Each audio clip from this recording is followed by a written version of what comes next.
मित्रों, अद्भुत रामायण, जिसे वाल्मीकि जी द्वारा रचित माना जाता है, उसमें कई ऐसी विचित्र कथाएं प्राप्त होती हैं जिन्हें शायद ना तो किसी ने पढ़ा होगा और ना ही सुना होगा। उन्हीं विचित्र कथाओं में से एक बड़ी ही विचित्र कथा प्राप्त होती है कि माता सीता का मस्तक धड़ से अलग कर दिया गया। हालांकि यह असंभव कार्य जरूर है, लेकिन अद्भुत रामायण में उल्लिखित कथा के अनुसार कुछ ऐसी वजह थी कि ऐसा क्यों और कैसे हुआ। तो किसने सीता माता का सर धड़ से अलग किया, क्यों किया, इस वीडियो में इन्हीं बातों पर चर्चा करेंगे। मित्रों, बहुत ही महत्वपूर्ण प्रसंग है, बने रहिए पूरे वीडियो के साथ। तो जय सीताराम मित्रों, स्वागत है कथामृत यूट्यूब चैनल पर।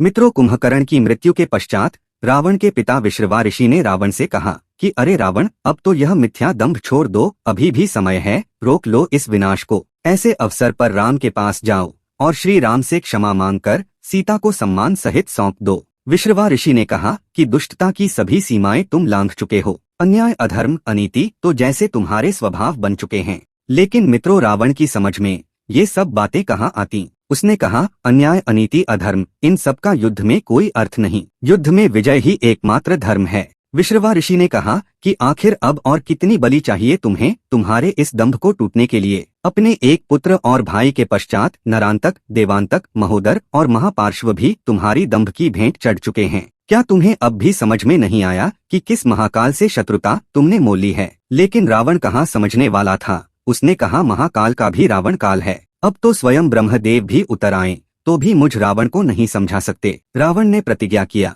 कि मैं अपने भाई कुंभकर्ण की मृत्यु का प्रतिशोध लूंगा। अब मेरे परिजन, मेरे सभी योद्धा या तो लड़कर मरेंगे या विजय श्री प्राप्त करके मेरा प्रतिशोध पूर्ण करेंगे। इतना कहकर रावण अपने महल के उस स्थान पर गया जहां मेघनाद के लिए एक दीपक उसकी जीवन ज्योति के रूप में प्रज्वलित थी। तभी मेघनाद रावण के पास आया और बोला, पिताश्री, ये दीपक मेरे जीवन ज्योति के रूप में प्रज्वलित है और आपके इस दीपक के निकट आने का अर्थ मैं भली भांति समझता हूँ, अर्थात मुझे रणभूमि में जाना होगा। रावण ने कहा कि तुम युद्ध भूमि में जाकर क्या करोगे, तुम तो हर बार असफल ही हुए हो, अपनी शक्तियाँ तक तुमने खो दिया। अशोक वाटिका में उस वानर पर ब्रह्मपाश चलाकर उसे भी खो दिया, उन वनवासियों पर नागास्त्र का प्रयोग करके तुमने उसे भी खो दिया। अब जितनी भी मायावी शक्तियाँ तुम्हारे पास शेष बची हैं, क्या उनसे सामना कर पाओगे उन नर और वानरों का। मेघनाद ने कहा कि मुझे आप हतोत्साहित न समझें, प्रतिशोध की अग्नि मेरे हृदय में भी धधक रही है और आपका विश्वास पाने हेतु आपके समक्ष ये मेघनाद प्रस्तुत है,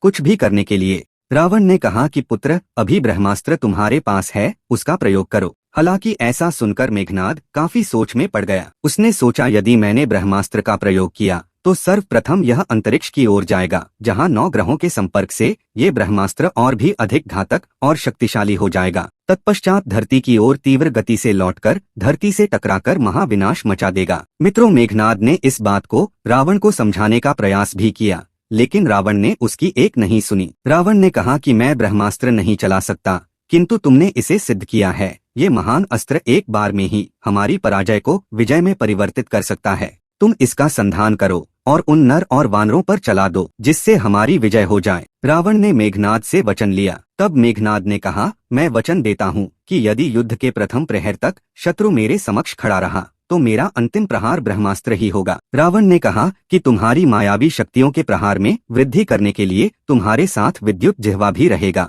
क्योंकि वो भी वानर सेना में महान विनाश मचा सकता है। इसके बाद मेघनाद निकुंभिला की पूजा करने चला गया। और मित्रों, इधर रामादल भी सतर्क था। मेघनाद के द्वारा की जा रही पूजा के शब्द रामादल तक सुनाई देने लगे कि आखिर इतनी रात्रि में देवी की पूजा कौन कर रहा है। विभीषण ने बताया कि मेघनाद देवी निकुंभिला की पूजा कर रहा है। हनुमान जी ने कहा कि इसका मतलब यह हुआ कि रावण युद्ध के लिए मेघनाद को ही भेजेगा। और अचानक रामादल में गहन अंधकार छा गया। तब राक्षसों ने रामादल पर आक्रमण करना शुरू कर दिया, लेकिन मायावी अंधकार की वजह से रामादल वालों को कुछ दिखाई ही नहीं दे रहा था कि आखिर आक्रमण कहां से हो रहा है। और हनुमान जी इस सोच पर डूबे हुए थे कि इस अंधकार में राक्षसों पर आक्रमण कैसे करें। तब श्री राम ने एक ऐसा दिव्यास्त्र चलाया कि अंधकार समाप्त होने लगा। तो मेघनाद को चिंता हुई कि ये तो हमारा मायावी अंधकार ही समाप्त कर देगा। मेघनाद ने अंधेरा बढ़ाने के लिए काफी प्रयास किया, लेकिन विफल रहा। इधर रामादल का हौसला बढ़ा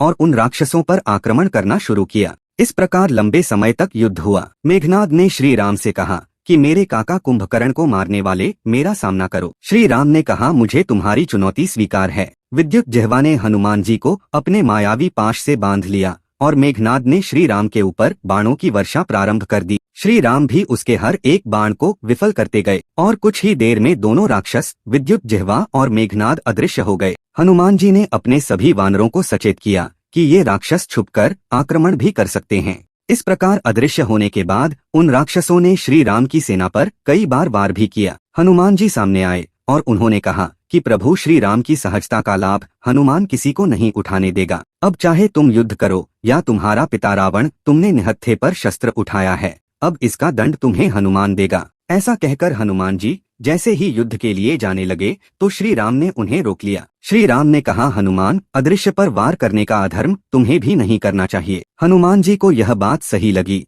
कि कोई निर्दोष भी मारा जा सकता है। हनुमान जी ने सोचा कि अगर मैं अदृश्य को भी देख सका तो शत्रु पर वार कर सकता हूँ। अचानक उन्हें कुष्मांडा देवी द्वारा दिए गए वरदान की याद आई। उन्होंने हनुमान जी को वरदान दिया था कि तुम्हें दिव्य चक्षु का वरदान देती हूँ। कितना भी प्रकाश हो या गहन अंधकार हो, दिव्य नेत्रों के प्रयोग से तुम्हें सच स्पष्ट दिखाई देगा। हनुमान जी ने देवी कुष्मांडा से निवेदन किया कि हे माता, आपके दिए हुए वरदान की मुझे आवश्यकता है। हे माता, कृपा करें। इतना कहते ही हनुमान जी के दिव्य नेत्र खुल गए और अदृश्य मेघनाद को तथा विद्युत जिह्वा को भी उन्होंने देख लिया। श्री राम तो सब कुछ जानते ही थे। उन्होंने हनुमान जी को आज्ञा दी कि जाओ युद्ध करो। इसके बाद हनुमान जी आकाश में उन राक्षसों के नजदीक गए और अपने गदा से उन पर वार किया। इस तरह बहुत लंबे समय तक युद्ध चलता रहा। कभी वो राक्षस बादलों में छुप जाते, कभी हनुमान जी के समक्ष आकर युद्ध करते। मेघनाद को इस बात की चिंता हुई कि युद्ध का प्रथम प्रहर समाप्त हो रहा है, लेकिन हनुमान हमारे मार्ग में बाधा उत्पन्न कर रहा है।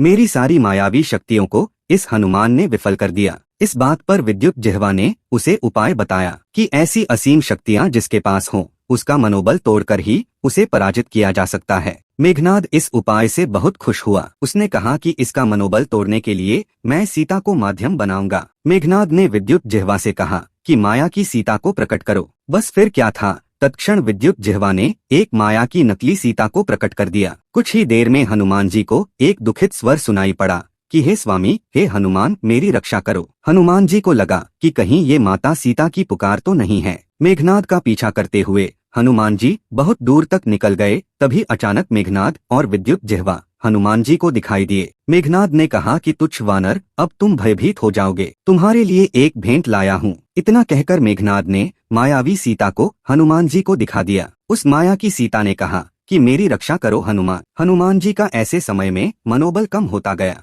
मेघनाद ने कहा, क्यों हनुमान, इसी सीता को प्राप्त करने के लिए युद्ध कर रहे हो तुम सब, और इसी के लिए तुम लोगों ने मेरे काका कुंभकर्ण को मारा था। अब देखना, तुम्हारे सामने ही मैं इस सीता के प्राण हर लूंगा। इतना कहकर उस मेघनाद ने हनुमान जी के सामने ही उस माया की सीता का सिर धड़ से अलग कर दिया। ऐसा देखते ही हनुमान जी अधीर हो गए, विलाप करने लगे। लेकिन मेघनाद को बड़ी खुशी हुई कि किसी तरह से इस वानर का मनोबल तो टूट ही गया। कुछ ही देर में रामा दल के योद्धाओं ने हनुमान जी को आकाश से नीचे गिरते हुए देखा। हनुमान जी मूर्छित अवस्था में जमीन पर गिर गए। संपूर्ण रामा दल में त्राही त्राही मच गई। सब सोच में पड़ गए कि आखिर हनुमान को क्या हुआ। बहुत देर बाद हनुमान जी होश में आए, लेकिन वो दृश्य उन्होंने देखा था, उसकी वजह से उनका मनोबल बिल्कुल टूट चुका था। माता माता करते हुए पुनः विलाप करने लगे। इधर मेघनाद ने सोचा कि मनोबल टूटने से यह वानर बलहीन हो चुका है और अब अपने बाण से मैं इसे प्राणहीन भी कर दूंगा। इस तरह से मेघनाद ने अधीर हनुमान जी के ऊपर बाण छोड़ दिया, लेकिन लक्ष्मण जी ने उसके बाण को विफल कर दिया। सभी वानर मिलकर मेघनाद के खिलाफ युद्ध में डट गए और लक्ष्मण जी विकल पड़े हुए हनुमान जी के पास गए। लक्ष्मण ने कहा, क्या हुआ हनुमान, कुछ तो बताओ, तुम्हारी ये दशा कैसे हुई। लेकिन हनुमान जी तो रोते ही रहे। लक्ष्मण ने श्री राम की शपथ दिलाई कि तुमको श्री राम की शपथ है, सच बताओ कि बात क्या है। तब हनुमान जी किसी प्रकार धीरज बांधकर बोले कि उस मेघनाद ने माता सीता का वध कर दिया है। हनुमान जी अपने आप को ही भला बुरा कहने लगे कि धिक्कार है मुझ पर कि ये कैसे मैंने होने दिया। प्रभु राम को भी मुझसे बहुत आशाएं थीं, उनसे मैं क्या कहूँगा। हालांकि लक्ष्मण भी बहुत अधीर हुए, लेकिन उन्होंने कहा कि माता सीता का वध कोई नहीं कर सकता। हनुमान जी ने कहा, कदाचित ऐसा नहीं होता, मुझे भी विश्वास नहीं हो रहा है, किंतु सब मेरे नेत्रों के सामने हुआ और मैं जब तक कुछ कर पाता तब तक उसने माता सीता का वध कर दिया। ऐसा कहकर हनुमान जी पुनः विलाप करने लगे क्योंकि ये सब होते हुए उन्होंने अपनी आंखों से देखा था। लक्ष्मण ने कहा कि कुंभकर्ण की मृत्यु के पश्चात हम विजय के निकट ही थे, किंतु अब तुम कह रहे हो कि माता सीता का वध हो गया। लक्ष्मण ने कहा, मुझे विश्वास नहीं होता। वो माता जिनके चरणों की धूल मैं सदा अपने माथे पर लगाया करता था, क्या वो अब नहीं है? जिन चरणों का आशीर्वाद प्राप्त करके मुझे वन में भी माता कौशल्या, माता कैकेयी एवं माता सुमित्रा के जैसे दुलार प्राप्त हुआ, उन चरणों के दर्शन किए बिना मैं भी इस संसार में नहीं रह सकता। हे हनुमान, कह दो कि माता के वध की खबर मिथ्या है। हनुमान जी ने कहा कि ये असत्य ही होता तो ठीक था, किंतु इस घोर पीड़ादायी दृश्य को मैंने अपनी आंखों से देखा है, तो मैं कैसे कह दूं कि यह सत्य नहीं भ्रम है। ऐसा सुनते ही लक्ष्मण भी अधीर हो उठे, विलाप करने लगे। इधर मेघनाद और वानरों में घनघोर युद्ध जारी ही था। लक्ष्मण ने कहा, हे हनुमान, ये कैसा अनर्थ हो गया? सारा संसार मुझे प्राणहीन प्रतीत हो रहा है। हनुमान जी ने कहा कि जब हमारी ये दशा है तो ये सत्य जानकर प्रभु श्री राम की क्या दशा होगी, मैं यह सत्य उन्हें कैसे बताऊंगा। इसके बाद श्री हनुमान जी किसी प्रकार हिम्मत करके श्री राम के सम्मुख गए। श्री राम ने हनुमान जी की विचित्र दशा देखकर कहा कि हनुमान, सीता से मेरे पुनर्मिलन की कल्पना करके क्या तुम भावुक हो रहे हो? संकोच न करो, बताओ क्या बात है। हनुमान जी ने अत्यंत विकल होकर कहा कि प्रभु, वो दुष्ट मेघनाद ने माता सीता का वध कर दिया। ऐसा सुनते ही श्री राम अत्यंत अधीर हो गए। श्री राम ने कहा, ये असंभव है, जब तक मैं हूँ सीता को कैसे कोई आँच आ सकती है? हनुमान जी ने कहा, उस अधर्मी मेघनाद ने मेरे सामने माता सीता का मस्तक धड़ से अलग कर दिया। इतना सुनते ही श्री राम विलाप करने लगे। श्री राम ने कहा कि यदि सीता नहीं रही तो मैं निष्प्राण क्यों नहीं हुआ? ये सत्य समाचार नहीं है। हनुमान जी ने कहा कि प्रभु, मैंने अपने नेत्रों से यह घटना देखा है, तो यह असत्य कैसे हो सकती है? तब श्री राम ने अत्यंत दुखित स्वर में कहा कि सीता से वंचित होकर मैं भी जीवित नहीं रहूंगा, परंतु अपने प्राण त्यागने से पूर्व मैं उस पापी मेघनाद को, उसके पिता रावण को और उनके सहयोगी राक्षसों को दंड अवश्य दूंगा। अब उन्हें मेरा सामना करना होगा,